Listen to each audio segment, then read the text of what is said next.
Yeah. Welcome to another episode of Twins Podcast. Yeah. Got a great conversation with Patrick Bad. Before we get to that, we got to pay the bills. This episode is fueled by Optimal Human. This episode is fueled by Optimal Human. Yeah. Tell me good stuff about it. It's complete nutrition in one drink. All your fruits and veggies for gut health, brain health. It's got some probiotics in it, some antibiotics. All natural, and the best thing about it, It's American made. And it's sweetened. Not with that, what do you call it? That already told him aspartame, that. It's all natural. aspartame, whatever you call it. I done told him that. It's sweetened with stevia, all natural. I already told him that. Well, I'm telling him again. Let's get to the episode. Yeah.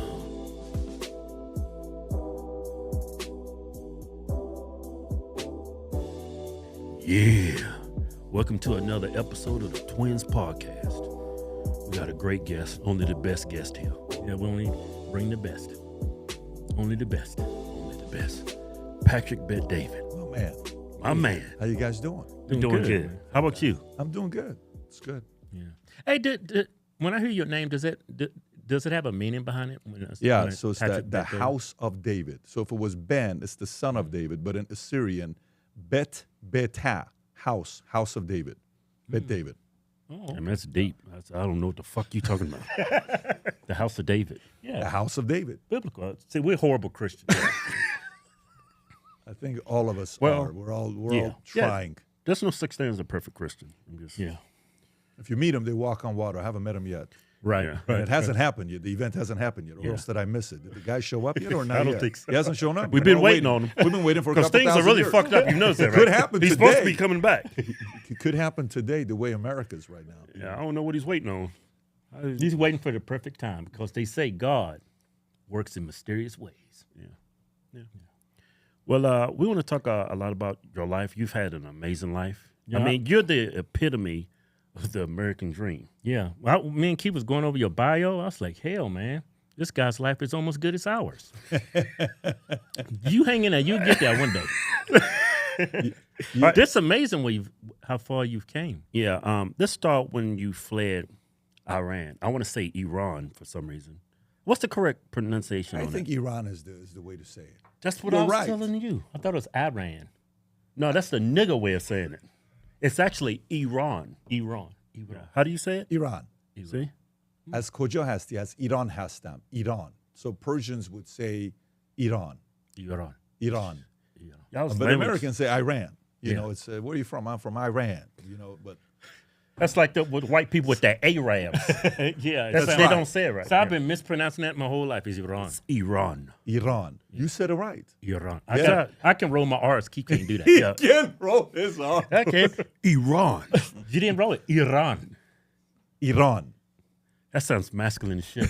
How about me? Iran. Yeah, that sounds pretty good. Yeah. Iran. So tell us a bit about that. Your whole family, y'all fled Iran. Yes. And, I mean, why did you flee? So we lived there. I'm born 1978. And October 1878, revolution happens. It's the peak of the revolution. 3 months later, Shah's in exile. He leaves. And then he dies a couple years later. But we're there. Khomeini takes over. He changes everything, kills off a bunch of the generals. Anybody that was part of the Shah's regime, they escaped. They went and hid. A lot of his Savak members were hiding all over the world. They killed a bunch of Savak guys. They killed a bunch of different religions that didn't support, and we lived there. We stayed there from 78 till 89. Some of the family was hopeful that something good would happen. The right time probably to leave Iran was 76. 76 was the year. We left 89. Now, So I y'all- went to school till 5th grade in Iran. Yeah, you're fleeing people who was persecuting you. What faith was they? Oh, Muslim. I mean, Khomeini and the Hezbollahs and all those guys, you know, you would hear, Marg bad America, Marg bad America. Death upon America.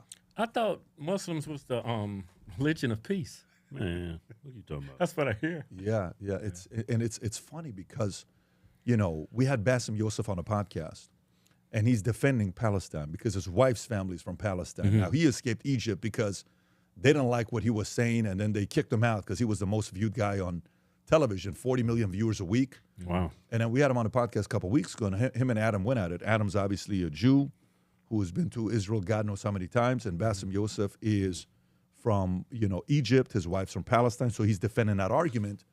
But it's so this is the biggest thing that's interesting between the two communities. The Muslim community who defends Islam, they are so, what's the word I'm looking for? Maniacal on correcting you and defending their religion, and lack of understanding on why the other person feels that way and believes that way. And many of the Israelis, many of the Jews, or folks that maybe defend them are kind of quiet, and they're scared to be a little bit more vocal. It's kind of like, man, I don't want to fight this fight. I don't want to fight this fight. Now, both sides can make their argument. No one wins the argument with Hamas. You're just not going to win that argument. Even if you're a Muslim or you're one of these guys that gays for, Palestine or, whatever, all these guys for, go ahead and be gay in Palestine and see what happens to you. That'll be a great case study. And you just need a one-way flight. You don't need to buy a round trip because you'll never see, America ever again. But in Iran, man, it was a very scary type of an environment when you're living there. And then eventually my mom, I was turning 12 years old. I'm 10 at the time. She says to my dad, we can't let him stay here. And so we had to escape. We didn't have a green card to come to America, but we went to Germany. We lived at a refugee camp there for a year and a half in a city called Erlangen. What was that like? It was actually awesome. Yeah? I had a great time. Everybody was poor. Nobody had money. Everyone's escaping socialism, communism, dictatorship. You're from Poland. You're from Bosnia. You're from Yugoslavia. You're Christian. Yeah, you're Christian. You're this, you're that. But everybody is trying to get away. And by the way, at the camp, we also had Muslims escaping Afghanistan. We had people that were, Muslims not wanting to be the country that we're a part of. And so Czechoslovakians. And at that time, it was a fast course of learning about everyone's culture, ethnicity, and we have nothing. No one has any money. So there is no posturing. You're broke, I'm broke, you're broke, dude, let's just go have dinner together with broke food. And then they would put the apple juice on the corner, you would go grab it, you'd come in, and it was a great experience. I learned to hustle in Germany. Germany is the first time I learned how to make money on my own because we had no money. So I would go out there and I would recycle beer bottles at the local swimming pool. That's how I bought my Super Mario Brothers, Super Nintendo 2 that was coming out. And I brought Super Nintendo 2 back to this, camp. And then I dated this girl named Katarina Staff. Her older brother, Jan, was my best friend. So he would play video games, and I would go with this one building, 3-story building that they had not finished. And it was a great place to hide and go play. It was a great time. And it was right next to a military base. So we would go and look at the army base, and it would blow stuff up. It was a fantastic experience, year and a half. But that refugee camp, it was people from all walks of life. Everything. It was great. It was a crash course on human nature at an age of 10 to 12. Yeah.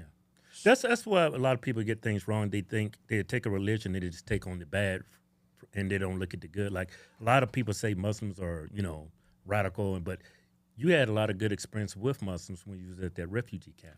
Oh, I mean, I had good and bad. I got stabbed by a guy that was Muslim, and one of the guys who was Muslim was one of my good friends. Would hang out in Iran. Same thing. By the way, majority of my experiences with people who are Muslim has been good. Majority, and when I say majority, I mean 90% has been a great experience for me. Not in Iran, but in the U.S. and living in Germany at the refugee camp. But unfortunately, it doesn't take many to hurt the reputation of anybody. Right. And you speak 5 languages. I speak Armenian, Assyrian, which is Aramaic, English, Armenian, Assyrian, Farsi, English, and a little bit of German. So now, you Aramaic, that's like very old language, right? It is, yeah.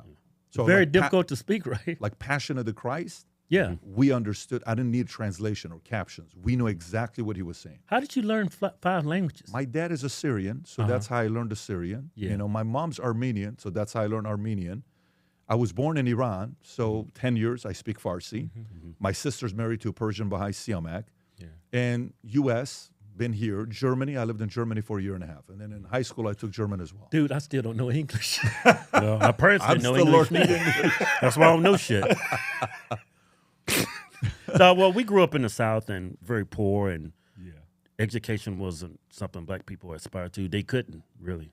My parents, dropped out of. And we were, I like to say we were black rednecks because my daddy, the way he would pronounce certain words, he wouldn't say liquor. he say liquor. Liquor. He wouldn't say tomato. He say mater. Yeah. So I'm going to school and I'm talking to people. And people looking at me like I'm crazy. Yeah, because we had a heavy accent. Man. Heavy accent. Yeah. Yeah. But that's interesting. 5 languages, man. That is nuts. Your brain doesn't ever get scrambled like when you're trying to talk in one language, you switch to the next? Because I'm trying to learn Spanish. People are like, what the hell did you just say? How is the experience learning a new language? Are you enjoying it or is it annoying? I'm enjoying it, but it's like rewiring my brain. yeah. Yeah. And it's like context is like so different between the 2 languages. It's like really weird. You don't really see it or understand it until you try to take on a different language. How that culture and that language sees things differently, let's say from an English culture, is really weird. Like Spanish, everything's divided by female and male. You actually, when you reference females, you know it from how you pronounce the language. Same as Assyrian. Same as Assyrian. Yeah. Like the way you speak it's the, different. I would never be able to learn that. Yeah. No, I mean Assyrian, you're counting to 10. It doesn't Armenian. even sound like you said shit. It's like It sounds like I just cursed you out. It seems like you're angry. You sound like you're from another planet. Yeah, well, it is a different planet. Wow. But Armenian, it's different. Mek erku yerek chors hing vets yot ut inatas. Farsi is yek do se char pan shish half hash no da.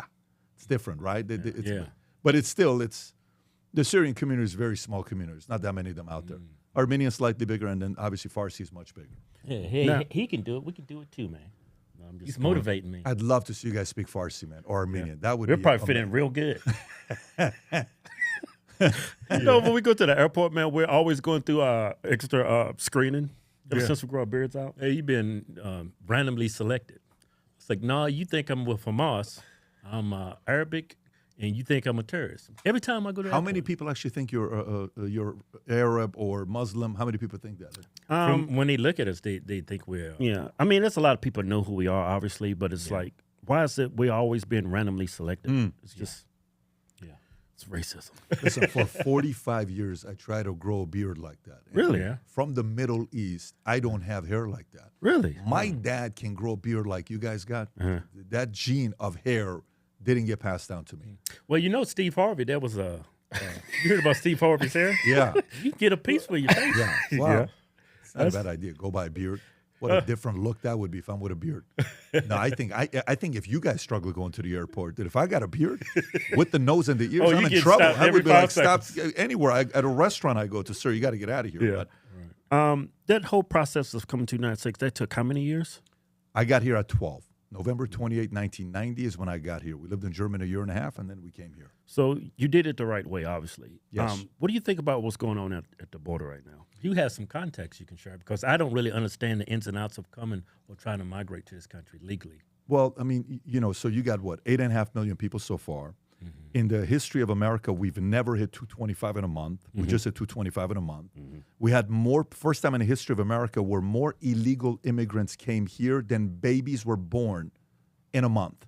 First time in the history of America, more illegal immigrants coming here than babies being born. Okay, so that's a 50-50 if you look at it. Illegal immigrants, Americans being born. All right, and they're projected to get to 12.099 million by the end of it, Biden's administration. And there's a lot of, different, you ask the question, what's the motive? Why are they doing this? Why are they making it, the way it is right now? There's a guy, I don't know if you guys saw the video when the guy's coming through the border and he's with his family just a couple days ago. And he says, you are not very smart because if you were smart, you would know who I am. Right, I saw and that. if you know who I am, you're going to see what I'm going to do.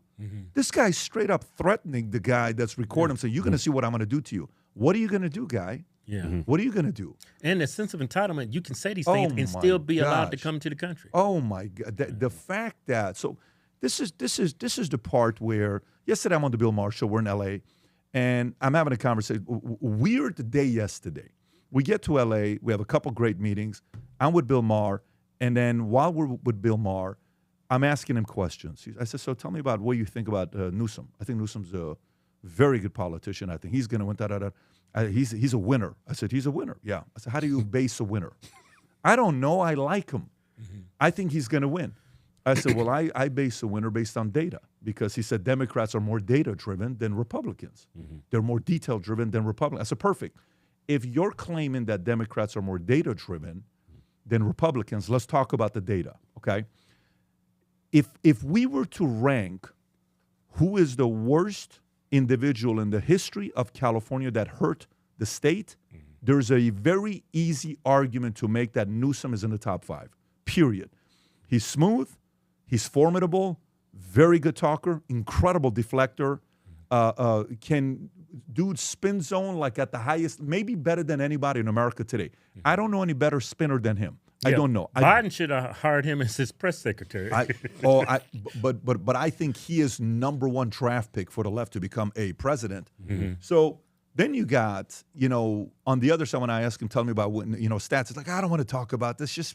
So he gets upset. Yeah, he knows. He brought it up. But top 50 states, okay?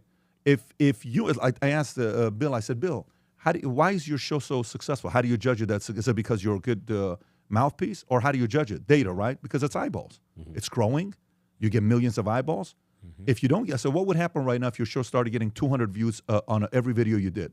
Right. He says it wouldn't get 200 views. I said, what if it did? What if your show went from millions to 200 views? How would you look at it? That's a failure. Great. Since 1851 today, there's only one person in the history of California that 3 years in a row, their net migration, they lost more people. Top 50 states, 2023, okay? Number 1 in losing the most people is California. They're at the bottom of the worst states in retaining people. Yeah, right. Florida's number 1. I think Texas is 2. Tennessee is 3. Worst state in losing people. California, then New York, then Illinois. Data, right? That data tells you what's going on. So question then becomes, why do they want these illegal immigrants to come here? AOC kind of leaked the strategy, right? And AOC said, we have a problem right now. We don't have an immigration problem here. We have a documentation problem. All we need to do is take these guys and do what? Make them citizens. Okay. Yeah. But here's what's going to happen.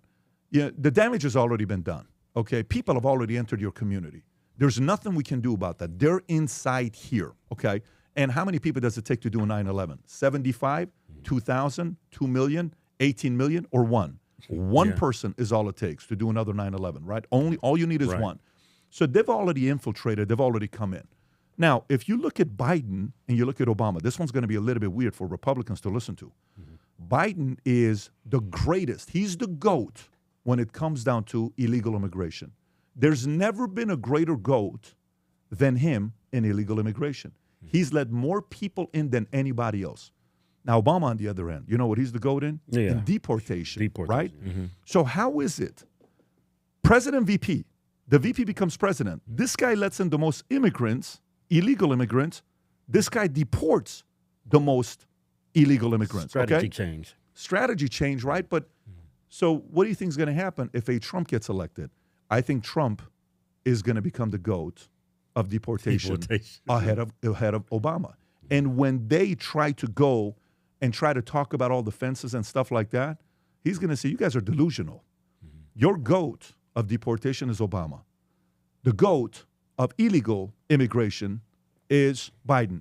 You guys are so confused, you don't even know what you stand for. Yeah. But the reality of it is we got to protect America. This is very dangerous what they're doing. It makes no sense. Nobody in the right mind is going to be like, yeah, listen, I got an extra bedroom. My kids are sleeping in the other room. It's okay. I don't know who you guys are. Go ahead and sleep in our bedroom. No one in the right mind, left, right, center is going to do that. Yeah. So it doesn't make any sense. So for us, we came here legally. And, then this kind of leads to the other conversation, which you can always tell where someone's at when you ask them this question. Here's a question. So let me ask you a question. Somebody comes to America. Who owes who? What do you mean? Who owes who more? Yeah. Does America owe the immigrant more, or does the immigrant owe America? That answer will tell you what that person believes in. Right. So somebody says, I think America owes the immigrant. No, he doesn't. Right. No, she doesn't. Yeah. No, I think the immigrant owes America. Yeah, they do. They do. Of course. I owe America. America doesn't owe me nothing. Yeah. I owe America everything. That mindset. That's what JFK said. I forget the statement. I don't want to butcher. Do more for your, right. Yeah. Don't ask what the country can do for you. Ask what you can do for your country. But that's the concept that we've gotten away from. Right. It's, no, what can you do for him, and what can the country? We got to do more for our illegal immigrants. No, Well, that's what Yeah. Democrats want. They condition their voters to be relying on the government, and that's exactly who's coming into the country. They're playing chess. That's what they want. They're going to change the demographic of this country. That's why they're doing it. They don't care about the safety of this country. I'm convinced of it. And they keep saying that's a far-white conspiracy theory. Which I mean, you just it went makes over the perfect sense. statistic. More illegals came in than actual Americans born. First time ever. First time in the history, of America, where more illegal immigrants came than Americans were born. It's a scary thought. Yeah. Again, you know what's the great thing about data? So here's the great thing about data. Remember last year, 2022, December or November, red wave. It's going to be red wave. What hurt us, you think? Well, I mean, Mitch McConnell pushed for Roe v. Wade, and they Abortion. did it a few That's weeks what right did it, before yeah. midterms. And then red wave was gone, and that's why McCarthy got fired. If there is a red wave, no Matt Gaetz can fire McCarthy. What are we talking about? McCarthy would still be the Speaker of the House, right? But watch what happened. You know what America said? Here's what America said. Some 67%, 65% of Americans said, look, man, this abortion stuff you're fighting to take it off, we just don't want it. By the way, 67% doesn't mean only Democrats. Right. Some of those are also Republicans. Why would Republicans say that? Well, maybe they're Republicans that are not Christians. Maybe they're Republicans that have certain different I values. speak to them. A lot of them are Christians. So, okay, a lot of them are Christians, and they're like, yeah, in my own family, close, like I'm talking blood, they're like, look, man, I'm Christian, I'm this, I'm that. Yeah. I kind of do like they I did think abortion. we should just put to bed the issue, regulate it, and move on. I don't know why this is still an issue. It's only some states timeline. are The only banning thing is timeline, like how many, weeks out. Is it 12 weeks? Is it this? Is it heartbeat? Is it that? And then you leave it to the states, and do we make it a federal thing? But again, data tells us Americans want you to not touch this. So even a Republican has to sit there and say, dang, you got to pay attention to that. Yeah. The number one data right now, what Americans fear the most, the number one issue is no longer inflation, it's officially immigration.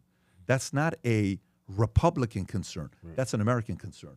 So data cuts right through all the BS that people are giving you. Yeah, who you think's funding these immigrants coming here? Because we all see the caravans coming, but I don't think these people are actually walking the 2,000 miles to get here. Come on, think about it. 2,000 miles, that's like walking from California to Virginia.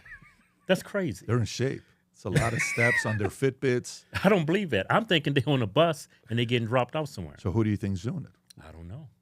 People say it's a conspiracy theory, but these people, like when you come in, somebody's got to be funny if they're so poor and they don't have money.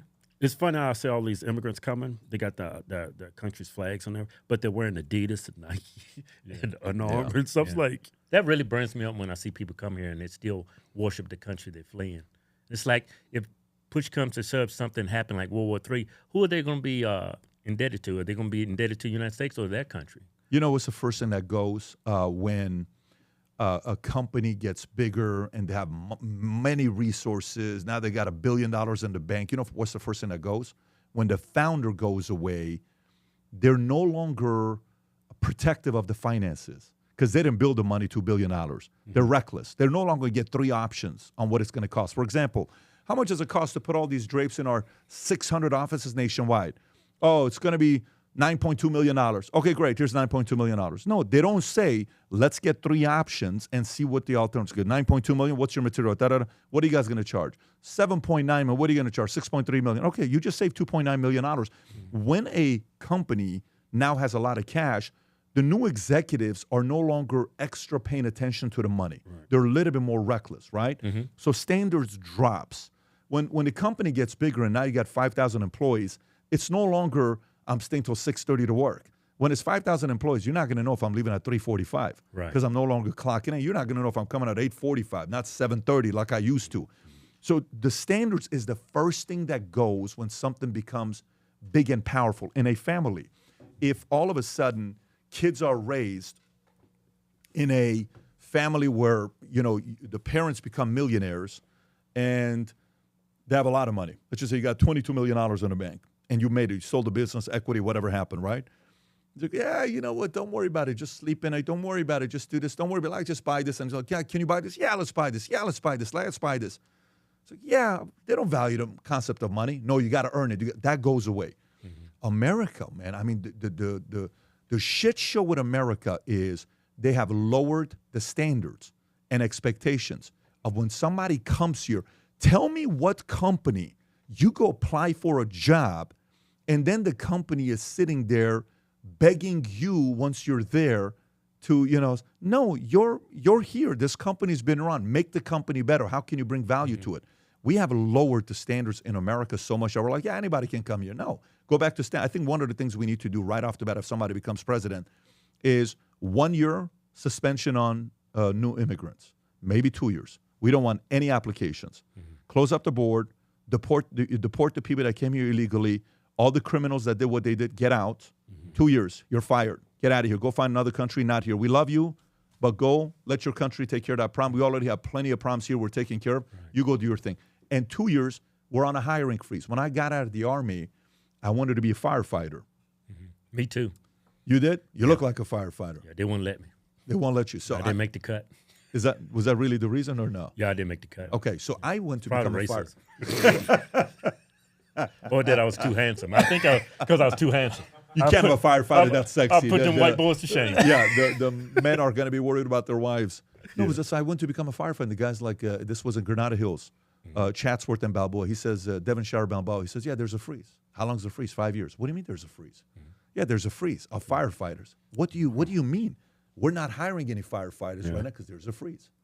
By the time they called me to become a firefighter, I was already making $100,000 a year. So I'm like, I'm not interested now. It was $52,000 a year offer. Yeah. So if we can have a freeze for hiring firefighters or cops, why don't we do a 2-year freeze for new immigrants?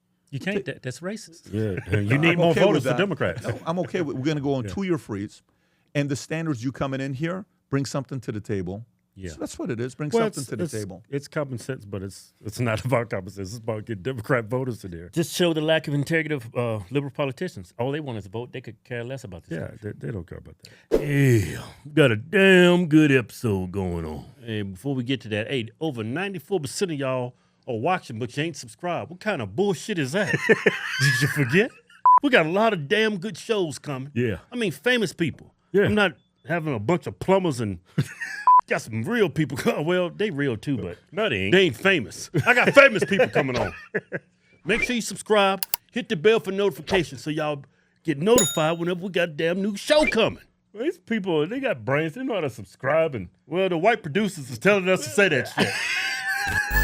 When you was playing Iran, right?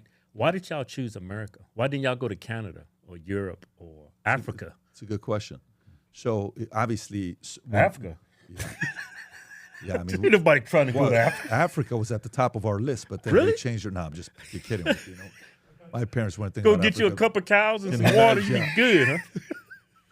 No, we didn't think about Africa. At least I don't think they did. But only people go to Africa for vacation is African. I mean, black people. Yeah. Oh, this is my motherland. Oh, white then people, they get there. They go to the safari and look at the animals, man. Yeah, that's the only people go there. That's racially insensitive. Shut up. Racially insensitive. Ain't nobody trying to go look at all that African shit out there. Have you guys been or no? Hell no. I heard it's beautiful. It's beautiful. I'm never going. Really? Mm-mm. Why wouldn't you? That's a little offensive. No, I've seen a couple of white dudes get eaten by lions. I ain't going there. So it's the lions. That's what it is. Yeah. Smart. I like knowing me, I'm going to be on the truck out in the safari. Oh, man, look at the beautiful zebra. Oh, my God, it's a lion. No, I'm not going. Literally zero desire to go. I have no desire. Okay. I mean, why should I go see a country where my ancestors sold me to white people? Yeah, I wouldn't go back there. That's my outlook on it. Why would I want to be there? And I think black Africans, actually look down on us. Yeah, because we're a weak version of them. Yeah. In what way? We victimize ourselves. Yeah. Like people here in America, they call themselves African American. Go take your black ass to Africa, call yourself African American. I guarantee you those Africans will laugh at you. You're not African. Well, nothing means, like racism doesn't mean anything anymore. African American, a term doesn't mean anything because they actually think they're African, but their ethnicity is American. Like I don't think I have a right to call myself African American because I'm not from Africa. Yeah. Like you're an American. I mean, I don't know. I'm not going to put words in my mouth. What do you call yourself? I'm an American. I mean, that's my outlook on it. Yeah. I'm an American. I think that whole term, Patrick, African Americans, to make black people feel less than. I think that whole term is they don't want them to forget about racism. Yeah. I think that's why that term was invented. It's to keep black people thinking a certain way. You remember when Morgan Freeman went on Don Lemon and he told him that? He says, why do you have an African a month? I don't want to Black American month, whatever it is. I don't want that month. Do we have a white American month? Why we have a black? I don't want that month. Yeah. Right. Take that month away from me. It's kind of like weird. Donald was like, says, look at us. You're successful. I'm successful. Since what are we worried about racism? We have to stop talking about this. Yeah. It was so awkward that Don didn't know what to say, right? Right. He didn't expect it. He didn't expect it. He didn't expect it. But going back to the question you're asking about why we chose to come to America, right? A lot of people that leave Iran, they either go to Spain, they either go to Australia, they either go to, a couple countries in Europe or Canada or U.S. We came to Glendale because Glendale is a lot of Armenians.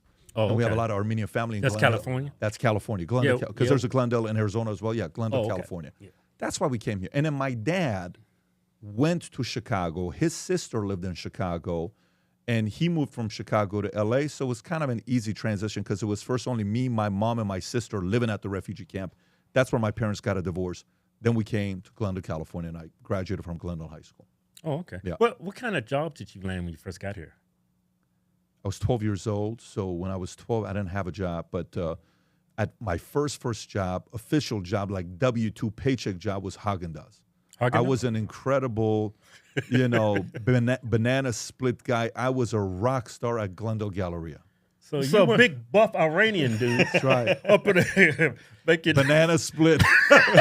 How you going from working in Haagen-Dazs to owning 1% of the Yankees? Yeah, that's amazing. It's what you call the American dream. You know, I was not a great baseball player. Never played any organized sports. I said, listen, if I can't play it, either I'm gonna buy some of the best baseball cards, or one day I'm gonna be a team owner. And then Now you sold a Wayne Gretzky card for $1 million. I sold 2 of them. It was a record at the time for $2.2 million. I bought it for $540. 18 months later, I sold it for $2.2 million. Why'd you sell it? Now, here's the crazy thing. One of the cards I sold alone, one card I sold for like $1.4 million. The other one I sold for $800,000. The one I sold for $1.4 million, this is where the story gets crazy. 6 months later, sold for $3.75 million. Oh, man. So if I would have waited 6 months, it would have been.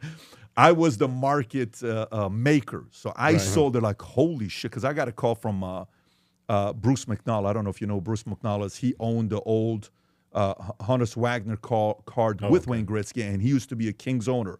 He says, hey, Pat, we know you own the card. We want to buy the card from you for 7 figures. I'm like, why are these guys calling me to buy the card for 7 figures? And then I realized Gretzky wanted his own card. He wanted his own card. And then when it went on auction and it sold for 2.2, you was there, right? It's 11:30 at night. I'm like, babe, wake up. So what happened, babe? You know those cards just sold for $2.2 million. What did you say? Because she was like, why would you buy these cards for $540,000? I said, we're going to make some money on this. Obviously, we 4X the money within 18 months. But yeah, I love baseball cards. That's like my one thing where I'm, some people are crazy NFT or Bitcoin or all this stuff. Right. I am all about cards. I love baseball. Me and my brother were huge Atlanta Braves fans. Back in the 80s and 90s? Yeah, when they was going to all the World Series, they made me quit watching baseball. Why is that? Because they never won except Every for year once? they would tear my heart out. Yeah. TNT, right? Because they were TBS or TNT. It was on Ted TBS, Turner's News Network. That's every right. game was broadcast on TBS. I would watch every game. I was a Super Braves fan. But every year they go to World Series and it would get swept or they're done. I said, you know what? I got to give this up. Well, it would ruin my whole month. I remember one year they won like 106 games. I remember that. First round playoffs, swept. Boom, done. Yeah, done. Yeah. Remember the time they was going against the Yankees? They was up 2-0. Yeah. Right? Yeah, got Yankees swept their Let's ass, play right? a game. Here's a game. Yeah. On the 90 squad, see if you can name 15 players. Braves. Can you name 15 Braves players? I think I can. Chipper Jones. Okay. Some black guy in right field. What you say? Okay, he was a good looking dude. He was dating David Halle Berry. Justice. Yeah, David David Justice. He was Justice. dating Halle Berry, right? He was. Yeah. Triple Jones? Ron Grant. Yeah, so that's Ron 2. Grant. Ron Grant. Rick Mailer. Andrew Okay. Jones? Andrew Jones, center fielder. Madden. Madden or Maddox? Maddox. Okay, Yeah, so sorry, that's excuse six. me. Maddox. Glavin was one of the best. Yes, he was. Tom Smoltz, Glavine. John Smoltz. John Smoltz. Chuck Tanner. He was there when they sucked. Yeah, Chuck Tanner. He used to be the coach. It was Cox. Cox, Yeah. Who else you got? That's 9. You got 6 more to go. Yeah, come on. I can give you a couple. No, hold on. I'm going to see if you guys can Like get one this. of the catchers. Sid Breen. Sid Breen Yeah. was first base. Okay, Yeah, 10. Yeah, Sid Breen. Remember the Come on big with guy? Dale came from- Murphy. Dale Murphy. But No, he That's was gone. 80s. Yeah, that was 80s. Yeah, he sucked him when he got good. Who's the guy that came from Colorado to first base? and he was killing it, hitting home runs left and right. Give me an initial. Andres Galarraga. Okay? Oh, I forgot about yeah. him. Yeah. So that's 11. Center fielder, he had like 70, 80 stolen bases. He was one of the fastest guys. Oh, yeah, he like an old man. He looked like he was 100 years old. You talking about Kenny Lofton or who? No, his name was Nixon. He had this one play. He was 25 years. I swear to God, he looked like he was 130. His name was Nixon. Yeah, I remember him. Could y'all bring up a picture of him? Nixon, Atlanta Braves, old man. What was it? What was his first name? I don't know. I can't remember. I'm actually curious now who this guy I Nixon remember is. players by their last name. Who was the catcher? Not Bruce Benedict. I think they sucked back when he was a catcher. It was I can't Ortiz. His name was Ortiz. Ortiz. Yeah, They had Ortiz. a third baseman, Terry Pendleton. I remember him. Yeah, Terry Penn. They had Joe Rocker. You Yeah, remember the racist guy. The racist guy. That I remember when all that shit came out. He said on the subway, he was in Yankee Stadium. And No, they Mets. I think it was the Mets. It was the Mets or Yeah, Yankees? he said all this stuff. He trashed like gays and like minorities. And I remember that night he was in New York, and they called him in to close the game. So he would always sprint onto the field with this crazy mad dog white supremacist look. Right? I loved it, right? And everybody was throwing bottles on the field, throwing stuff He didn't at give him. a shit. He didn't give a shit. Yeah. Came out there, struck all those Yeah. motherfuckers. Yeah. And then he went off That's again. what I call white privilege right there. That's white supremacy right there. You haven't. Did y'all let's see. find it? Oh my God! Yeah, Nixon, I Otis remember. Nixon. Yes, Otis you're right. Otis Nixon. Yeah, Otis. That dude was probably 25 right there, and he looks like he's 100. I remember the Braves got him. He was fast. He didn't bat for a higher average, but he's always stealing bases. You remember how he used to get on base?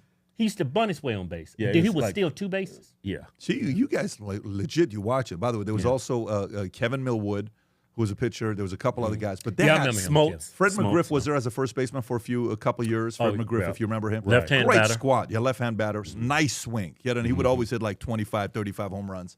It's a fun team to watch. It just would never win it. They are the Buffalo Bills of baseball. They actually did win it they one year. tore One time, yeah. Yeah. It was against the Cleveland Indians, I think. Is that the Joey Bell era, like Carlos think so. Baerga, all those guys? I think it was the Yeah, Indians. And Albert Bell. That's the only It was team the they Cleveland could Indians. beat. And they damn near lost that one. How the hell did we get to baseball? What is I it? don't know. What is You it? own That damn Yankees. Wayne Oh, yeah. Gretzky card. and the Yankees. Gretzky. Yeah. Oh, I said I like baseball cards. That's right. That's right. Wow, that must feel you own 1% of the New York Yankees. And Did you get any pushback because you? I'm not sure what if you're a moderate Republican, conservative. I'm not sure what your political leanings, but it comes off to me like you lean right. oh, absolutely. I'm a capitalist, center right, some libertarian views, some conservative views, family-wise, hardcore conservative where I'm at. It's But let me tell you what happened with the Yankees deal. So I'm going through the background check. MLB's doing a background They're check. doing a background check. Because Okay. they can't let anybody in. Once you're in, then if you want to be majority, they already know who you are. But you have to be approved to go in, especially if it's an organization like Yankees. That's the one that never comes up. So if that comes up, you have a shot at getting it. You want to get it, right? You think that's right? They vet people who can own companies. I think you have to vet them. I think Yeah. I do think you have to vet an organization like that because, there's nothing, just like when you hire somebody, if you do a little bit of a background check and certain things you can do, I think you ought to do it. This is a higher level, right? So, but then it comes, I finally call my lawyer. I'm like, listen, man, if this is how it's going to take, and they don't want me to be an owner because I'm too loud, I don't want to mess with this. I said, Pat, just be patient. 2 weeks I get a call. They said the Yankees executive team wants to meet you. So I fly out to New York. We go to a game. We go to Steinbrenner's chairman's suite, which is insane, his suite. Insane suite. And then he gives a tour. They take us in the field. We go all the way back, and I said, boom, they want to meet you. Great. Tony, the CFO, comes, picks me up. And then we go in the room. Lon is sitting to my right. He's the COO.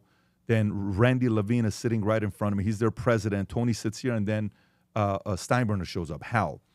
And we're having a conversation, and I said, look, I just want to ask you guys something here. I said, you can't call me and tell me to be quiet with my opinions. I'm not going to do that. And I'm just going to get louder and bigger. I'm just getting warmed up right now. What concerns do you have with that part? And I say, what do you think we are here? How do you think we made our money? Randy's like, I've campaigned for Trump. I've done, you know how many stuff I've done I get in trouble for? We're not worried about that. He says, we have one rule here. I said, what's that? Hal looks at me and says, I'm the boss. You don't tell me what to do. I'm the boss. Sounds like he's in the mafia too. Yeah, and which I'm good with that. I like those those guidelines. And I said, I respect that, no problem. Yeah. If you need anything from me, let me know. But, I can respect. I don't own majority. I'm not the biggest shareholder. You guys this is your organization. I respect it. Yeah. And then it's okay, let us think about it. We'll get back to you. 2 weeks later, close. I'm in Bermuda. I get a call from the lawyer. Got some good news for you. What's that? It's official. You're officially minority. I'm like, oh, my God. It was crazy because we were watching the Yogi Berra.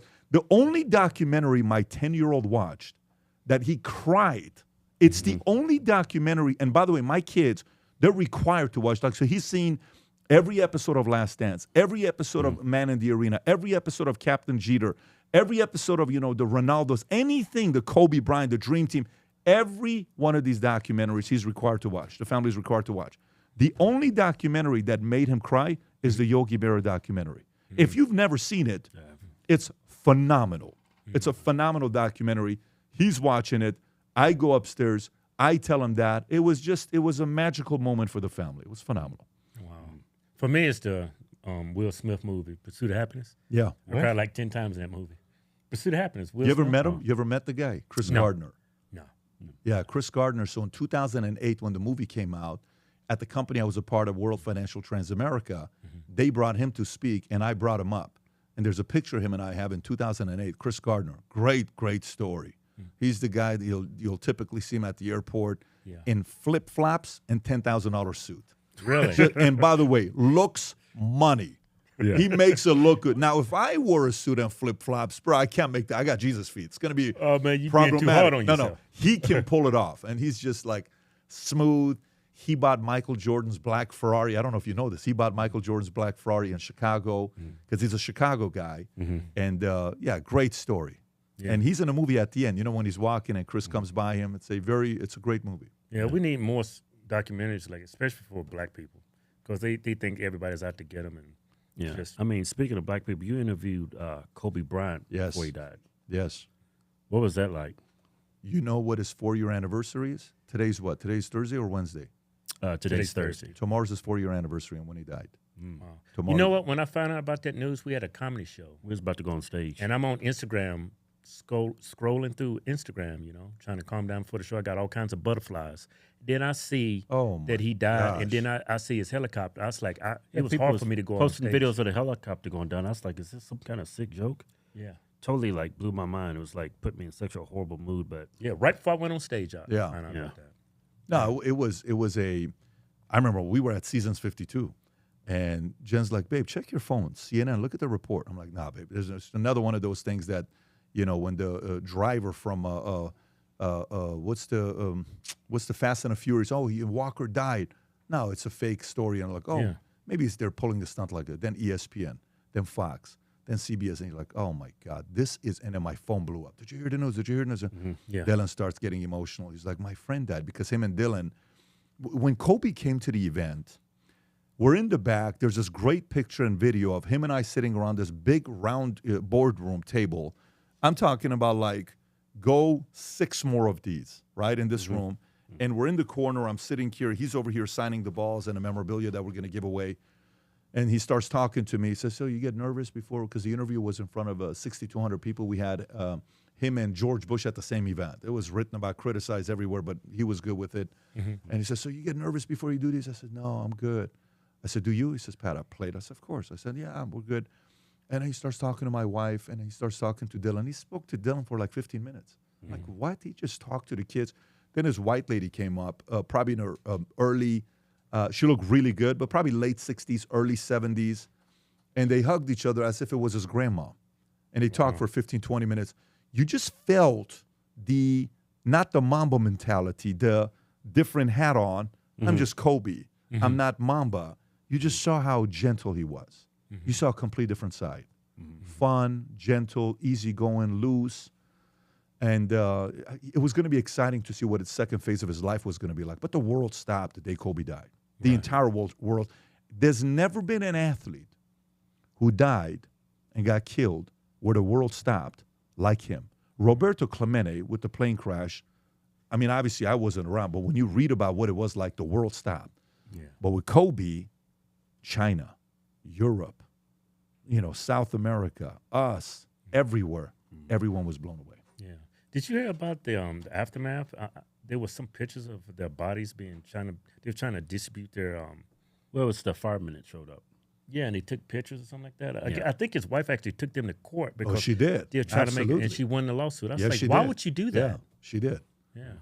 She did. I mean, look, there's a lot of things tied to that story with Kobe.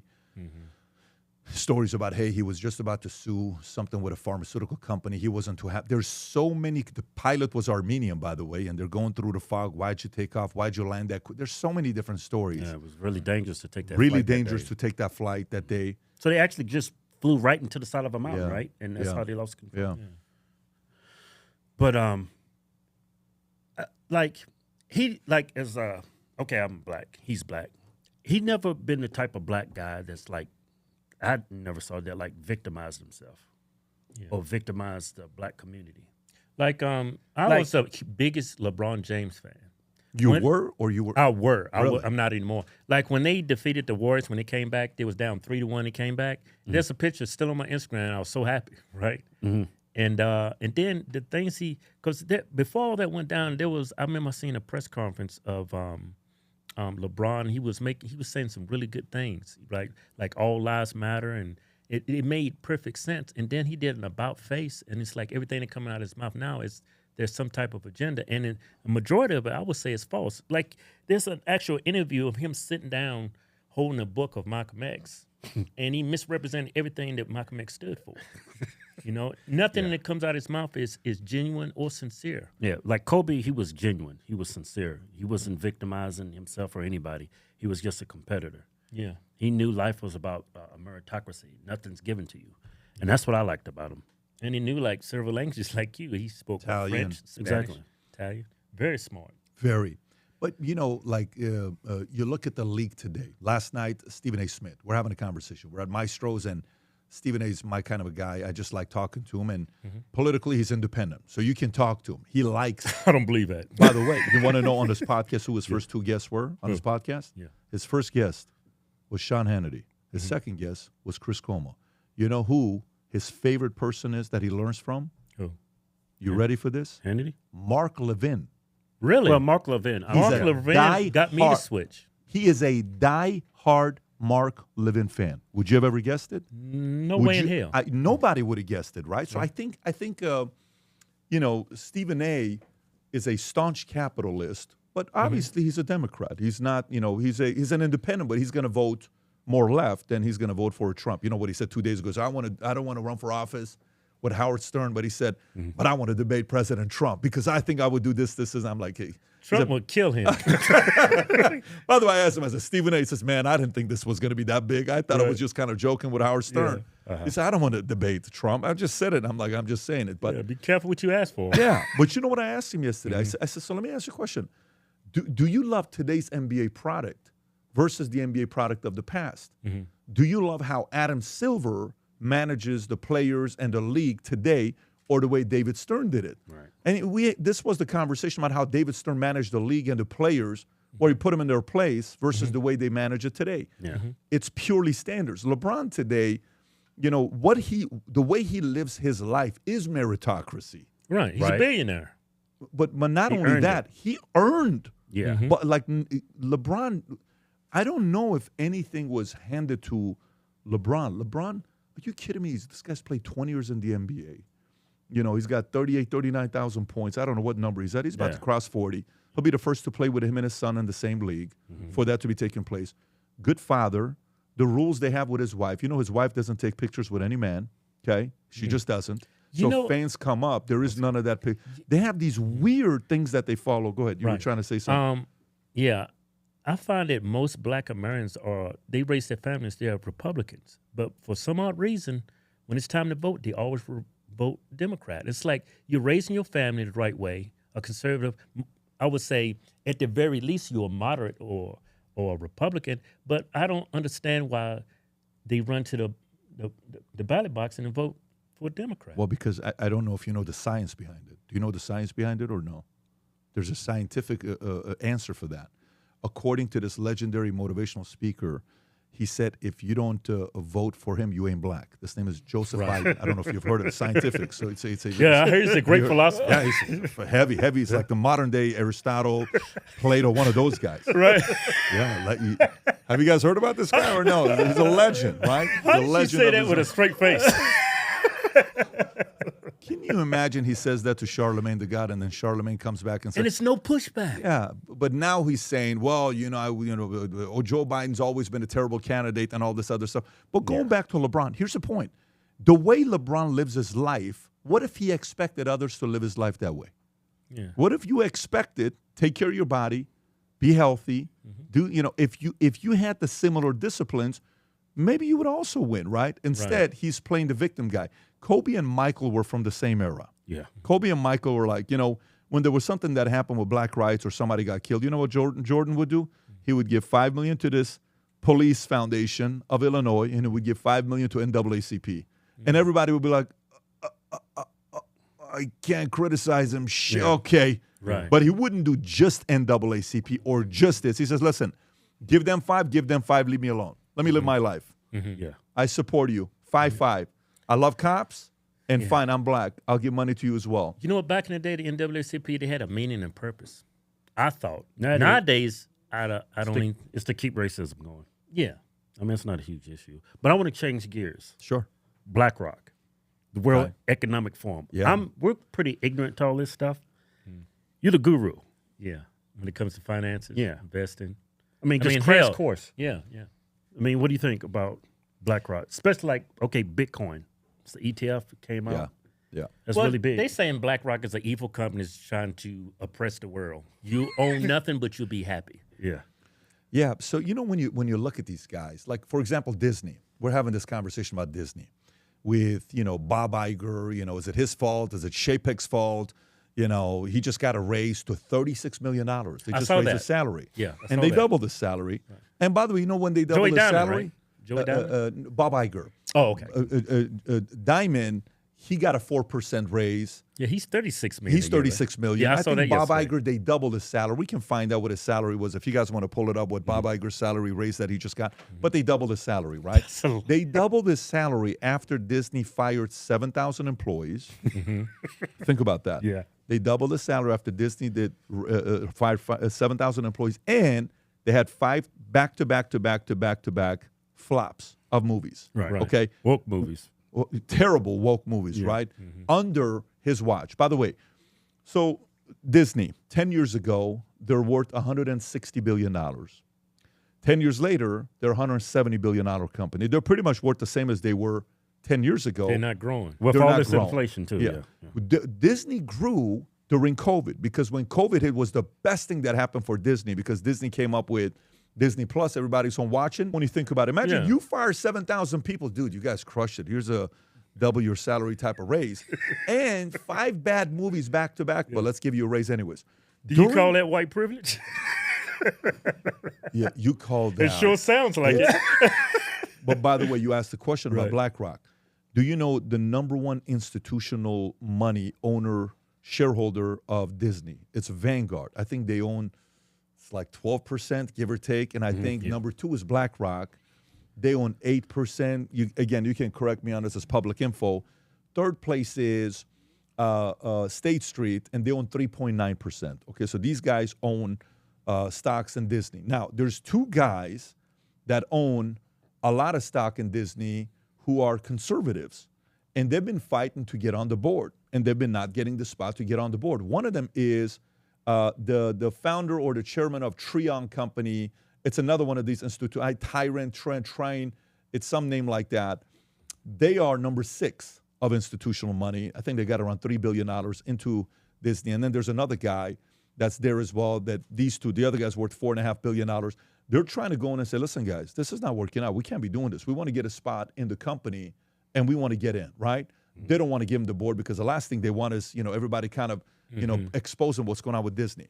But the story with BlackRock, Vanguard, State Street is this institutional money control that they have when they put money into the company, and they got board seats. Guess what? You're not really answering to the regular shareholder. These guys have more control than the shareholders do. So the Larry Fink types that are sitting there saying, no, you can't do this. Or, like with Bill Maher yesterday when he said, I had to take one for the team when he took the vaccine. He didn't want to take the vaccine. Bill Maher didn't want to take the vaccine. Who's the team? Right. So, okay, he works for HBO. Well, if you go all the way up, somehow, some way, the person you're taking for the team is the BlackRock, is the State Street, is the Vanguard, is these guys. And they now have their hands in Hollywood. They have their hands in weapons of mass destruction. I'm talking about, these big 5 companies that create weapons and sell weapons. And then they have their money in real estate. They have their money in so many different places. But ESG, DEI, CEI, corporate equity index, diversity, equity, inclusive, environmental, social governance, all the stuff that they're bragging about. That's all them. It is, but it's getting exposed and it's not working. Mm-hmm. It's becoming a bad idea. Mark Cuban, who is becoming the face of DEI, defending it on Twitter. He keeps going back and forth with Elon Musk. Mm-hmm. You know what's the craziest thing about Mark Cuban? So he says, there's nothing wrong with DEI. You ought to plan on, doing this with DEI. Do you know The Guardian did a story in 2022? Okay, if you can pull up Mark Cuban, Guardian, whitest team in the NBA. He bought the team in 2002. Right. From 2002 till 2022, according to The Guardian, 75% of the time during those 20 seasons, which is 15 out of 20 years, Dallas Mavericks have been the whitest team in the NBA. It's not a coincidence. So then you know what he does when he realizes this? He immediately, guess, if I were to ask you, give me a profile of who you think he hired as the president of Dallas Mavericks. What does this person look like? It's got to be white. Is a what? White guy? No, to make up for it afterwards. A black guy. A black what? A black woman? So can you pull up? Was it a black woman? Can we just, these guys are brilliant too. Can you look at this? Dallas Mavericks are consistently the whitest in a black league. Why? And it gives the data, right? And what date is that? Because he always corrects me and messages me and says, that's an old story. Can you zoom in on the date all the way at the top? Go zoom in all the way at the top. You'll see it right there to the top. Do you see it? It's like 2022, right? Yeah, yeah. Now, if you see when he owned the team, he bought the team in 2002. So it's exactly 20 years. For 15 out of 20 years, he's been the whitest team in a black league. Now, go type in Dallas Mavericks president. Just type in Dallas Mavericks president. Dallas, yeah. Mavericks president. Let's see who comes up. Boom. Who is she? That's the president. Like Maxine Waters. That's the president. She's the Boston Celtics, Casey Jones. She's the Boston Celtics, Casey Jones. So this is where, when somebody says, yeah, we ought to do this with DI. Bro, you don't even live that in your own life. Right. Yeah. Right. Why are you imposing? So these arguments, they're losing so much with data, and it's making them look bad. Yeah. Is there anything wrong with him winning with a white team? No, he won a championship with a white team. Guess what? He's the first guy that brought a championship in how many years? Right. Yeah. He beat my team. He beat Miami. He beat LeBron James. Yeah. But did you see Nowitzki told Dwayne Wade, you guys were wrong for making fun of my cough and all that stuff? I said that to him last week. I thought they came back and beat him. Yeah. I remember that series. They were celebrating too early. Yeah. They just got dusted from there. Yeah. They should have killed him, by the way. They should have killed him. That's what I thought, but they couldn't keep that little white boy out of the lane. That one game he scored 48 points, and he was like 24 for 24 in free throws. He was amazing. That one game was... Yeah. He broke my heart. He was the modern day Larry Bird. I already went through this shit with Larry Bird. He's got that fadeaway. You can't block it. It's indefensible. Yeah. Those Boston The difference was that Dirk was nice. Larry Bird was a dog. He was a fighter. I heard he some wanted stories. to fight you. Yeah. Like if you just type in sometime Larry Bird NBA fights and just watch him. Yeah. He fought everybody. Right. He didn't care who you were. He wanted to fight you. Yeah. You know the story of Larry Bird? I think he's raised with 2 other brothers. Father, one day they come home with him and his brother, and one of the brothers missing. And the father says, where are you? Where's the other brother? He says, we don't know where he's at. The younger brother then shows up, black eye, bloody face. The dad says, you guys can't go to sleep until you find out who did this to them, and you beat them up. The kids are like, what are you talking about? He says, you're not coming home until you find who did this to your brother. They go to the kid that did it to their brother. They beat the kid up. They come back all with face, fight, all that stuff. He says, now you guys can go to sleep. Later on, the story ends tragic. Father owes a lot of debt. I think he was a gambler. So one day he calls Larry and he says, son, move in, because he couldn't pay the debt in the city they lived in. The father tells his family, his son, he loves him, and then tells Larry, moving forward, all the responsibilities on you, grabs the shotgun, boom, kills himself. Wow. Larry steps away from the game. He doesn't want to play basketball ever again. And he's completely devastated naturally when this happens. Right. A coach calls him and says, hey, you can't do this. Just come and play. He said, I quit basketball. I'll never play basketball again. Anyways, Larry Bird eventually comes back. This coach brings him back in, and he plays the game. And he played it with a rage because of the pain he went through as a boy, the way his father raised him and what he went through. And nobody knew that. You just knew when you played against this guy, he did not fear you. Yeah. A white guy from where he was at, and he came at your throat and talked shit to everybody. Yeah. Larry Bird is one of a kind. That guy was all very great. legend. I think all great men come from having great dads, masculine dads. Yeah. And I think like When you don't grow up like a dad, you tend to emulate your mother. yeah, and it's like it's so important to have a masculine dad. Like me and you was behaving like angry black women. No, we didn't. Yeah, we did, man. We were some pussies. Because I lost my dad early in my life. Well, My dad I lost my dad on my actual 14th birthday. Yeah. So every birthday, it was a reminder that that's when my dad died. How and was I take it, and I take it a step further. My mom dies 20 years later after my dad, but she dies the day before my birthday. Fucking parents hated us. Believe that shit?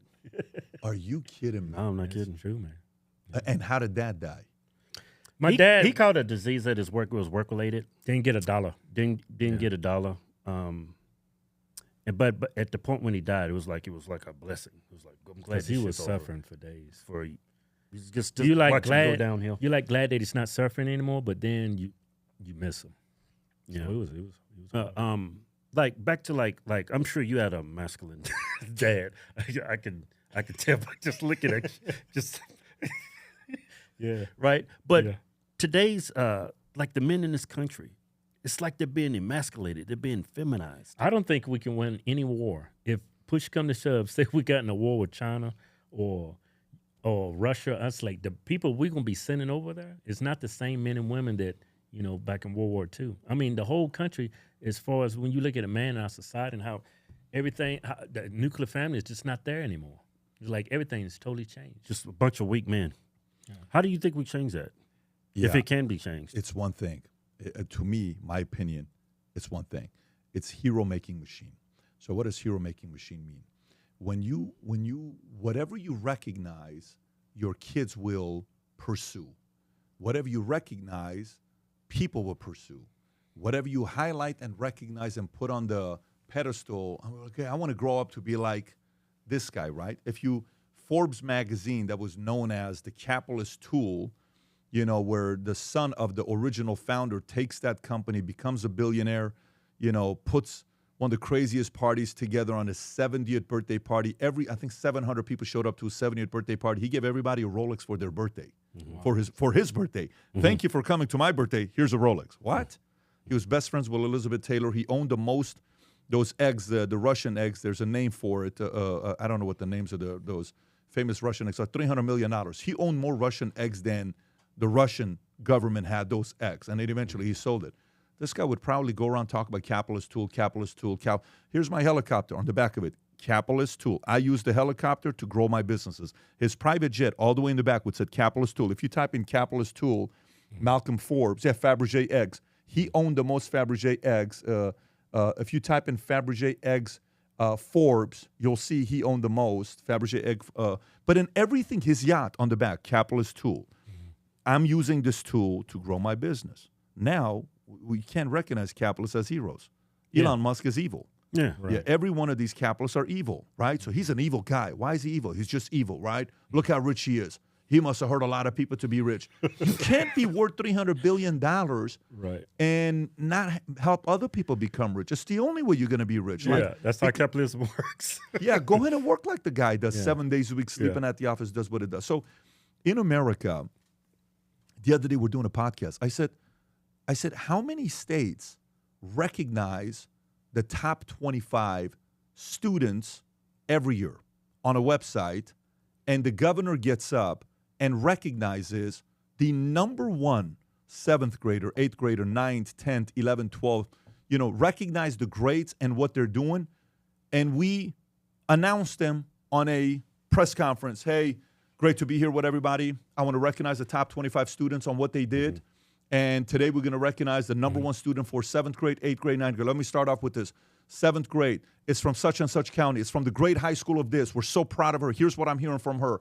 I was told her parents are this. She did this and she did that and she got straight A's and did this and makes $500 a month with the side business. Let's give her some love. Second one, recognize. We're no longer making hero making. We're making hero making machine. If somebody changes their sex, that's the hero. Yeah. What are we doing? So, and then fathers, like, recognizing strong fathers. A strong father is somebody that understands that, oh my God, well, this person identifies as this. And, I knew when my son told me he sees himself as a girl. Oh, what a great father. What are we doing? Like, that's the part that to me, it produces this rage in me. All we have to do, by the way, I think we would change things within 3 years if we just change the hero-making machine model of America. What if we recognize a 17-year-old kid who started a business, made $120,000 in high school, and was able to take care of his mom that he did this, and he's also got a 4.5 GPA? Do we know that kid? I don't know that kid. Do you know that kid? I've never heard of this in our states. How about we recognize great fathers whose mother passed away, the wife's mother, the kid's mother passed away, his wife. He still takes care of the kids, 3 of them. And locally, everybody comes together and says, let's recognize this guy. He works 2 or 3 jobs and does Uber at night. And at the same time, his kids all have straight A's. How come we don't know these guys? Why are we not turning these guys into heroes? So to me, the moment we change, in the insurance company, I'll never forget, I used to, we just came here for one of the events we did for one of our insurance guys, George Palaio. He had a very good event together. Vivek just spoke at his event, and he had a bunch of other guys at this event. But when I was changing the compensation of a sales organization, whatever way I incentivized produced good behavior or bad behavior. So I used to recognize on the leaders bulletin based on who submitted the most insurance policy. Submitted doesn't mean the policy got approved. It's just submitted. So, hey, great job to Larry. He submitted $120,000 of insurance this month. Great job. Oh, my God, I'm so happy. Only $20,000 of it would get approved. So my method of recognizing it was my fault. I was recognizing bad behavior. The moment we flipped, Kevin, and we started doing based on approved insurance policies, when I tell you 60 days, everything changed. Everything changed within 60 days. So we say, I want to recognize John Doe. He placed $93,000 of business this month. Phenomenal job, John Doe. Now the other guy that got recognized for one turn said, holy shit, they're no longer talking about me anymore. Yeah, because your business is fake. So if Americans, governors, presidents had a model of hero-making machine, parents would try harder, kids would try harder, job creators would try harder. Everybody would try harder because we're recognizing a great father, a great mother, a great 7th grader, a great 9th grader. We have a hero-making machine problem in America. 2-3 years, like this, we would fix it. It'd be that quick. Well, your mindset is based on equality. This country is based on equity. They don't care. They just want to see a certain amount of black people in this position. I want to see a gay person in this position. I want to see a transgender in this position. It's not a meritocracy. That's why this country's failing. Everything's been given each to and them. every. You know, it's funny you should say that. Me and Keith used to be vacuum cleaner. That was our first job out of high school. Yeah. So vacuum cleaners door to door. Guys, if you did that, Kirby vacuum cleaners. I remember that. A bunch of guys would do that. Yeah. And then Kirby vacuums. Then we went into the military, got out of the military. Then we became, it was when we was insurance salesmen for ugly, what was that insurance? Aflac. Aflac. How long were you guys with Dude, Evelyn? 2 days I was done. 2 days. This is the job. They gave me, we show up, right? I said, yeah, I'm going to make me some money. They give me this phone book, right? Back in the day. Yeah, what do you cell phone book, right? Yeah. So I'm right by, I wrote, a landline, and I said, what I do? He said, you just call and you start talking. Here's the script, right? So I'm like, hey, do you want to have insurance? And people was hanging up on me. Yeah. Oh, you selling that stupid ass duck insurance with the duck? Oh man, I had this one white guy. He said, "You're black, aren't you? I can hear it in your voice." Where are you guys when you do? We're in California. California. We're in California. Southern California, it was Orange County. Okay, it's not like you're in everybody lives in Orange County. It's Yeah, I not wouldn't just make one- it. But nobody likes telemarketers. And a black telemarketer is that? Oh, I'm sure that pushes white people on the edge. Dude, insurance is hard. probably the hardest product to sell, and more importantly, insurance is probably the number one product that people don't want to talk to you about. Right. Like, certain products sell, certain products have to be sold. For example, a Ford Ranger truck or a Ford F-150 or Raptor is sold. You don't have to sell it. Right. It's sold. Sales You is come in and selling. say, hey, I want to buy this, right? Y'all want a 250? We got you a 250. F-250. 6.7 liters, power stroke. 37-inch tires, 20-inch rims. That truck is hung like a horse. 37 inches. Go to officialhorsetwins.com. Anything you buy from the site gets you automatically into the win.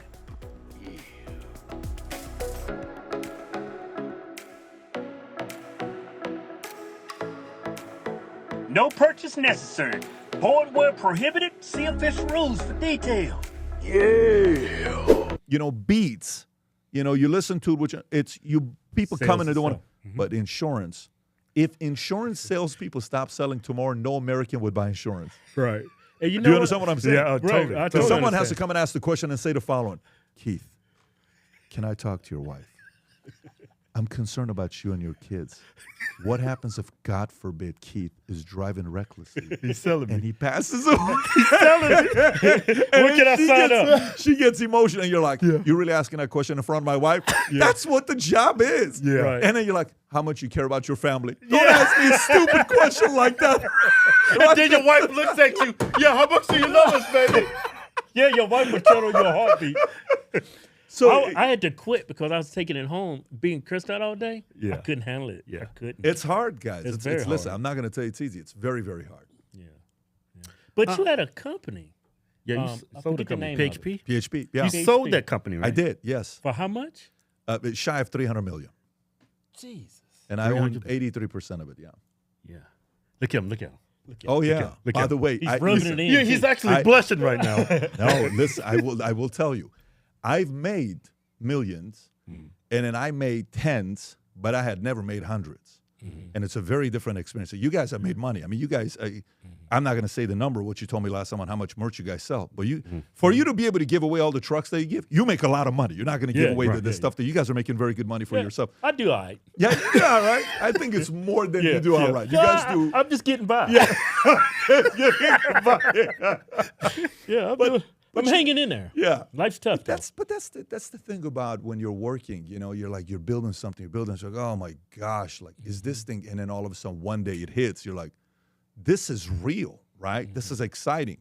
Yeah, we grew the insurance company from 66 agents to 40,000 agents in 49 states, few hundred offices. And then today we've licensed 50,000. We grew the profit last year from 22 to 23, shy of 70% growth in profit after we sold of what happened last year, which was an exciting thing to see where the partners are growing as well. But yeah, I mean, look, guys. If you'd have hired us, we'd have ruined your whole company.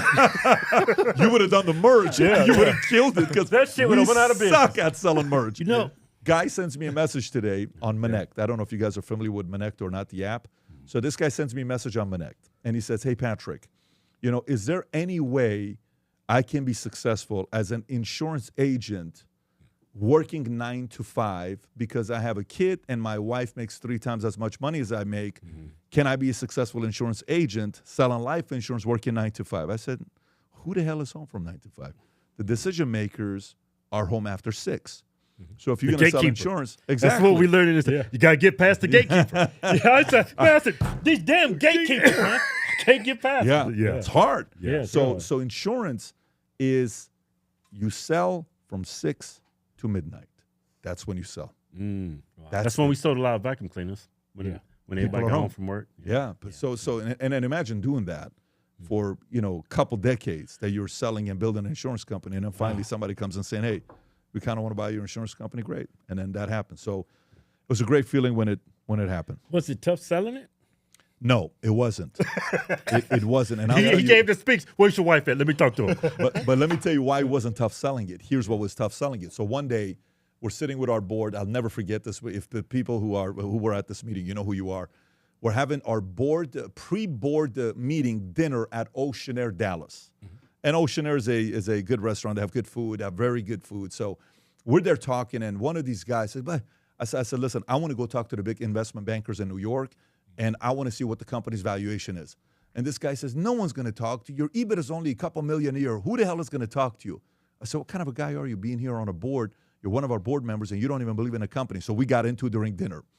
And he said, I'm not saying that, but no one is going to sit with you. I said, listen, your job as a board member is to help give counsel to me and make some introductions. You're a strategic partner.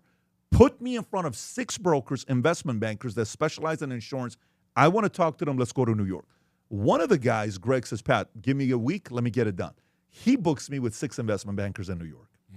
And this is 2018. So we go to New York. 2018, 2019, we go to New York. 2018, we go to New York. So 1 or 2 of the investment bankers sold smaller insurance company, like 10 million to 50 million. And they were very interested in us. The second insurance investment banker sold between $50 to $200 million companies. And the third one sold 200 and up, couple billion. They did one of the bigger deals, $2.5 billion, $3 billion. That's what they sold. Now, obviously, I'm interested in the third. The third is not interested in me. The first is very interested in me. I'm not interested in the first because you know what I'm saying? Right. So I sat there and I'm like, guys, I said, so what is the valuation on a company like mine right now? I said, well, 5 times EBITDA is what it looks like because you're an FMO. So if you get 5 times, that's good. I'm like, 5 times? I would never sell 5 times. Who's selling for 15, 20 times? Oh, you're not going to get 15, 20 times. Why not? You're not. I said, but tell me who is. He says, the only way you get 15 plus X is if you are a tech-enabled company that you have your own technology and software. I said, I have all the software that I use. He said, but it's not yours. You're renting from somebody. You're paying an annual $50,000 fee or whatever. I said, I am, but I'm using them. He says, that's the point. It doesn't mean anything to somebody that buys. We came back after a full day in New York. First thing I did, we had a meeting. We had a bunch of guys in Dallas that came and pitched us to develop a software that we wanted. Eventually, one of the companies came. We spent $200,000 for 8 weeks. They would sit in our conference room every single day with 500 sticky pads every day, step by step by step. We paid them a couple $100,000 to just show us the first run on what it would take to build the software. 8 weeks later, they give that to us. We paid $200,000 for this thing. Then we came back. We went and shopped it with other companies. One of the guys that we had done business with, we brought him in. They built the software called Bamboo. It took us probably $5 million. Today, we probably spent $10 million on the software, but at the time, it was $5 million that we spent onto the software. And the next thing you know, we went from being a 5 times EBITDA company to a 15 times EBITDA company. So then when I met with people that wanted to buy us, they're talking to a tech-enabled insurance company. So the valuation 3x'd. And that's when they realized if we buy these guys, we can sell this software and we can use it everywhere. It was a beautiful thing. So, but that's when I realized this is not hard to. We had, at the peak of it, all the offers combined, we had 17 offers to buy the company. Like offer, sent. 17 offers to buy the company. It was a great experience that we went through over that 2-year period. We learned a lot. But then eventually one guy came in and says, look, we want to make an offer. And we want this business. We had a 5-hour dinner at Casa D'Angelo. I was dealing with another offer. We were talking to Bain and others. And then eventually we're like, yeah, this makes sense. We came back. We accepted the offer. We went through a 5-month process. We closed while I was a 1-week vacation in Monaco. We closed in Monaco. They didn't try to lowball you? They couldn't because I said this is the number. And they said, let us sit on it. They came back. They said, let's go with it. Great. And then we went through, they kept their word, and classy people, great people. And he's right now built a company that's a massive company. Did they wire the money to your account or did he give you a check? No, they wired. Oh. No, I said, give me a check. I'm going to walk in the bank with this. No, they'll flip out if you go to the bank. They think you don't know. They wire the amount. And when it hits, your guy calls you and they're like, hey, we just got a check for this much. Okay, this is real. And then we go to the breakfast. My wife and I, for 3.5 hours, we're like, this is official. She's crying. We're having this great conversation. It was a great conversation we had, but life-changing type of stuff. You know what got you to that position? I think, what's that saying? Strong men are built in weak times. Like what you experienced growing up, coming to America, that's what ultimately made you. Yeah. Well, it had a big part in it. You embraced your failures. Yeah. It made you a better person. Yeah, and we came from absolutely nothing right? Yeah. And I think that's what set us up, because just being born in America, it's just so much opportunity. But all of us had the right mindset. I think there's a culture growing within America that the Democrats are pushing, this whole victimization, and people don't understand you are literally worth what you put into life. Yeah. Nothing's given. Like Elon Musk, nobody gave him that. He built that from nothing. Yeah. Like when I mentioned that we lost our father when we was 14, but I remember all the things. He worked 7 days a week, probably worked 6 hours a day. Yeah. And that was instilled in me. Like all my friends in high school, none of them had a father, but I didn't recognize it at the time. Yeah. All of them went to prison.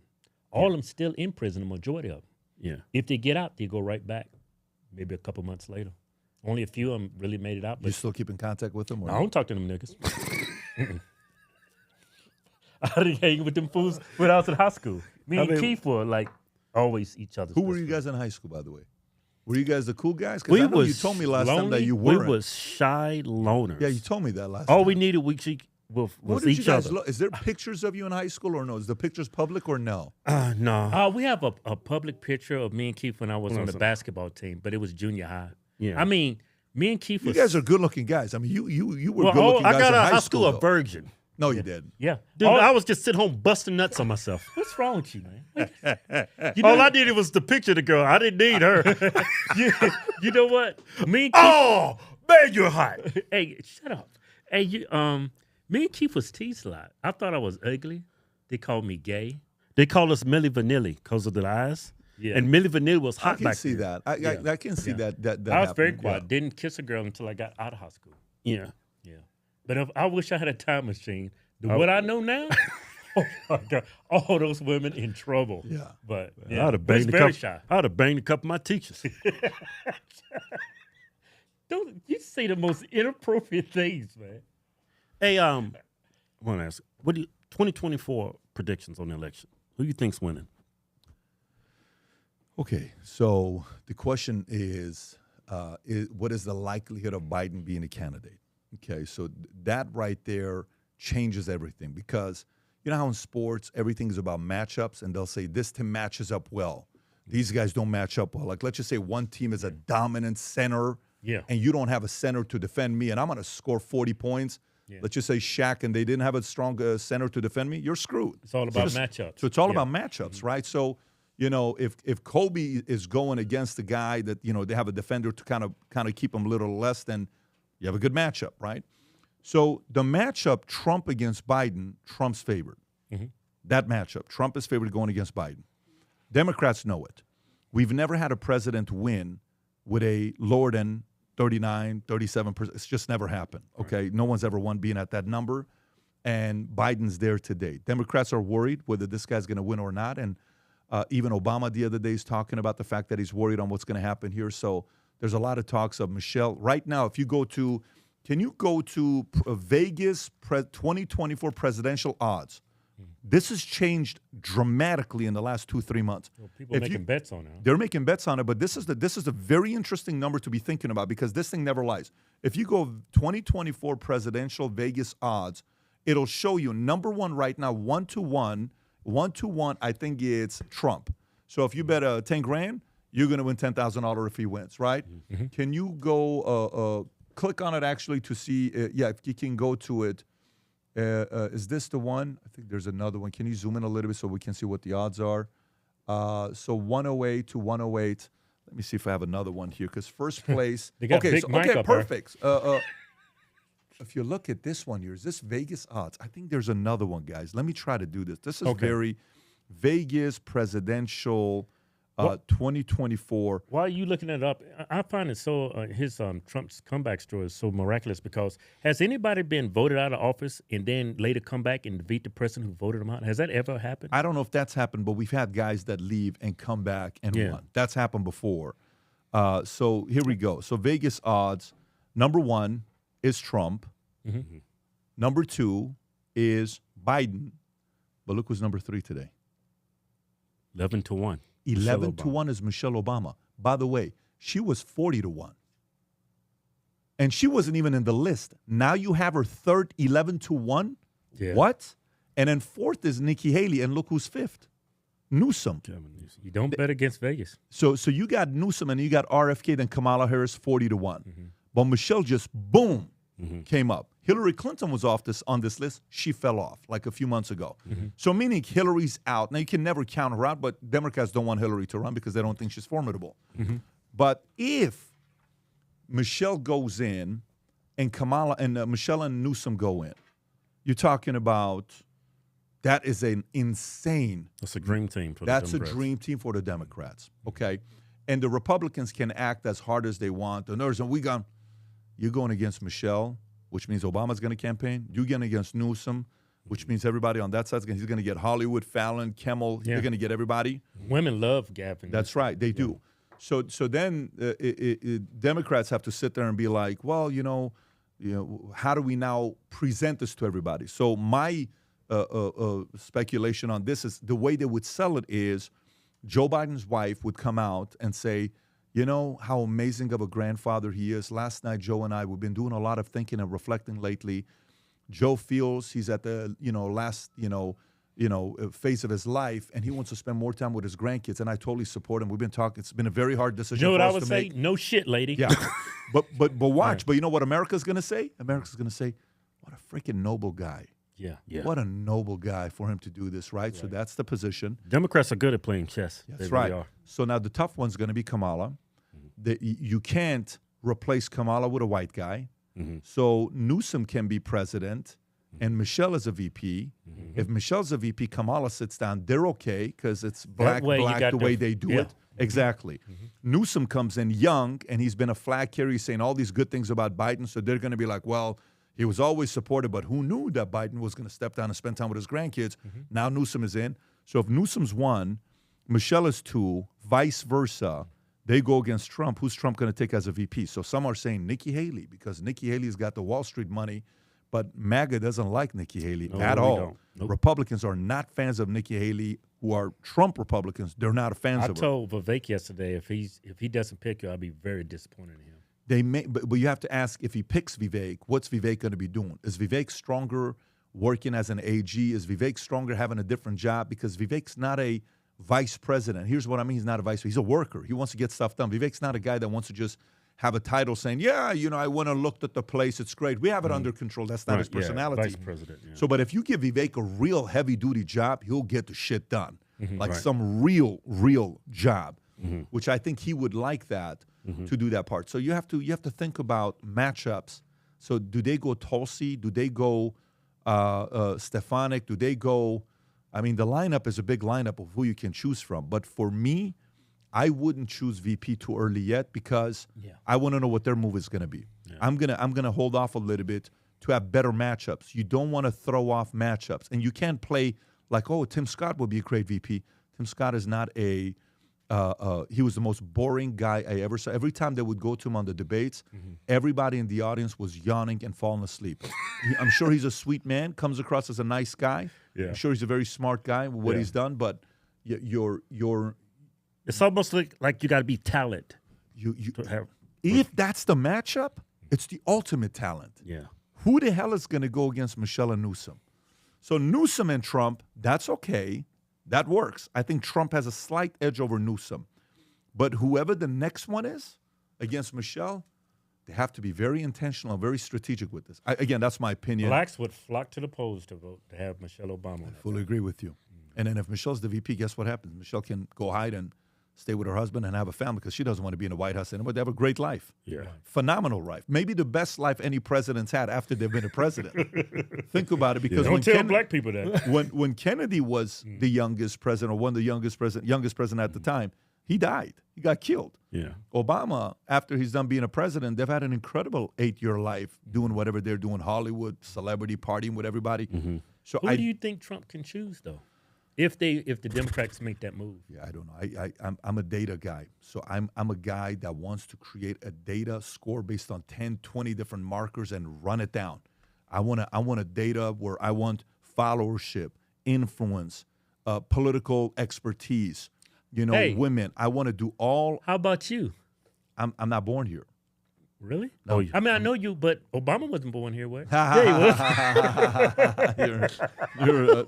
That's classic. Hey, I'm still waiting for that birth certificate. So I got to go to Hawaii maybe. Maybe I got to go to Hawaii and say, Tulsi, can you give me a birth certificate? But wait a minute. Democrats in some cities like Chicago, they're hiring policemen as they're non-residents. Yeah. They're not citizens. Well, I can be a policeman. I can't go be a cop and be a firefighter, but there's a difference with the VP side. This is going to be an interesting election. So you never got your citizenship? Oh, I'm a citizen now. Okay. Yeah, But I'm a you got to citizen. be here a certain amount of time. natural. You got to be a natural-born citizen to be a Really? VP or president. But this, yeah. I don't understand it because this country is built by immigrants. I agree. And, you know, what's his name? Cenk Uygur, who I've had on the podcast a couple times. Politically, we are like this. Yeah, right? I mean, it just doesn't make any sense. But we actually have a relationship. And we enjoy really? talking to each other. It's Right, so really. weird. Yeah. And we'll sit there and we're like, yeah, no, but here, let's agree on this. It's a very good conversation every time we do it. But Cenk is like, Pat, I'm telling you, I'm officially on the ballot. That means you can one day run for office. I'm like, Cenk, I'm good, man. Let me go build this media business that we're building. But yeah. Yeah. So do you think Trump's back in office? I lean He already told you. I lean towards being super paranoid and prepared. Yeah. If I'm on the inside of Trump's camp, and let's just say I'm an advisor, we're hiring 5 business analysts, all data, and I'm bringing them in. These are like $300,000 a year guys that are brilliant math guys, and I'm saying, listen, do it for your country, right? Data analysts, say a closet conservative that worked at Google, a closet conservative that worked at NVIDIA or worked at all these MIT guys. Come on in, let's run the charts. I'm going to do all data. I'm going to say 20 markers, 15 markers, 10 markers, eliminate this. What happens with this? Who matches up better with this? I'm doing all data matchups is what I'm doing. Then based on, I'm going to be like, look, these are the guys we're looking at. Here's the top 5. And then every day that ranking's going to change, kind of like what Vegas is changing. And then if the left can make their move first, I don't think they're going to do it because I think the left is going to wait till the DNC in August to announce that Biden's stepping down. That kind of hurts Trump because Trump can't wait till August to pick his VP. Yeah, they can't be letting, because I'm looking at, but it's no way in hell they're going to let him run for president. Yeah. Did y'all He see can't. that latest? He was holding a speech and some shit that came out of his mouth. I was like, why ain't anybody talking about this on the left? Y'all got that video? Well, Biden, I forget what he said. He's talking about women. Yeah. Yeah, I was like, that is amazing. I remember they was giving Trump so much flack because he was walking down from his flight. He was grabbing a guardrail, and He's too old because to it's walk. wet, they said, look, he's unfit to be in office. But you have Biden falling up the steps, falling down the steps, falling on stage, and nobody says Can't anything. put a sentence together. Yeah. No, he is done in my eyes. Yeah. He's done. They got to look at somebody else. If they, and the question becomes, do you think Democrat is the party that they're willing to say, guys, we're lost this one. Let's just go to 2028. No. There's no way they're going to get No They it. will way. never They're concede. formidable opponents. You have to know they're real opponents willing to do anything to win because to me, Democrats are about their political party before America. Exactly. Republicans are about America before the political party. Exactly. It's a very Which is a different messed mindset. up thing to say, but I just think That's- that's why I'm so frustrated with Republicans because you have to hand it to Democrats. They're superior politicians. Yeah. They would I do think anything. January 6th happened because the Democrats want wanted it. it to happen. A lot of Elon Musk commented on that, and they're like, "Look, this guy, you know, when the guys that are coming, their faces are covered. You don't know who they show your face. No, there's a lot of things like that we can put weight behind it and say this is what happened here. Fine, let's do that. But now you have to make the right play next and focus on the target, and you have to be obsessed and maniacal and put everything, every possible option that the enemy's going to play against you. You have to create a solution on how you're going to react to that. Everything has to be considered. That's how dark it is right now. Well, I was hoping for some hope, but No, the future looks bright for sure, but there's the video we was talking about. Is that Joe?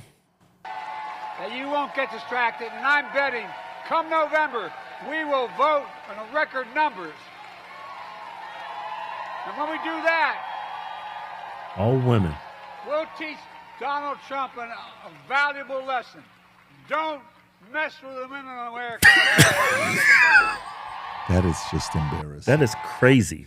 That is embarrassing. A Never president undermine the liberal female voter. They are a detriment to our society. Common sense will prevail, though. Common sense will prevail. Eventually, the right people are getting noisy. The right people are unifying together. The people that you never thought would, the Musks and the Rogue, the weirdest people are sitting around and saying, "No, it's not. We're not going to do Biden." Rogan can't stand. Like Rogan the other day talked about Newsom, the fact that he used government tax money to buy himself a house indirectly. Like when you say a message like that, Joe, you're not trying to be friends with that guy. You flat out or publicizing his dirt on him, right? And then if the Musks and the Rogans and these libertarians, if they realize the only choice is Trump and them, they're not going to waste a vote and put it to a libertarian party. It'll be the first time. This will be the first time ever a lot of weird people are going to vote for the right. I hope so. Yeah. First time ever. Yeah. I know you guys are diehard Biden fans. I don't want to upset you guys, but I have a feeling. Yeah, me and Biden go way back. Hey, man, this has been a great show. Hey, Patrick, we want to thank you for being our second guest on the show. Yeah. And, man, this has been an awesome conversation.